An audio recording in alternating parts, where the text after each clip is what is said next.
ভাই এটা কি টাইপের পার্টিশন করেছেন? এত সুন্দর ফোল্ডিং। একটা ফোল্ডিং পাল্লা করে দিচ্ছি আমরা, গর্জন বোর্ড দিয়ে 18 মিলি গর্জন বোর্ড দিয়ে একটা ফোল্ডিং পাল্লা করে দিচ্ছি আমরা, ডোকু কালার করে দিচ্ছি। আবার যদি একটু লাগিয়ে দেখাই আমরা, দেখুন একবার বইয়ের পাতার মতো কিন্তু ভাঁজ হয়ে যায়।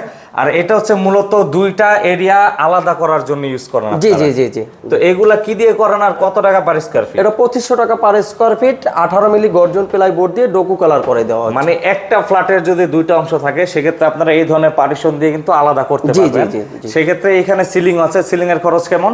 এটা 300 টাকা per square feet gypsum ceiling. আবার এইখানে কিন্তু ওপেন কিচেনে কাজ করা হয়েছে, মডিউলার কিচেন যেটাকে বলে, অসাধারণ সুন্দর। এগুলো কেমন স্কয়ার ফিট নেন ভাই? এটা 1800 টাকা পার স্কয়ার ফিট। ওকে। আবার ডিনার ওয়াগন যদি কেউ করতে চান তারা কিন্তু এই ধরনের ডিনার ওয়াগন করতে পারেন। এগুলো কত টাকা স্কয়ার ফিট? এটাও 1800 টাকা পার স্কয়ার ফিট। কি দিয়ে কাজগুলো করা হয়? এসপিএল বোর্ড দিয়ে কাজগুলো করা হচ্ছে। আরো সুন্দর সুন্দর কাজ আছে, আমরা একটু ক্রমে ভিতরে গিয়ে দেখাই। এইখানে একটি সুন্দর বড় সাইজের সিলিং দেওয়া আছে, 3টা পার্টের বা 3টা ধাপের ডিজাইন করা, আর একটি বিশাল বড় ক্যাবিনেট আছে।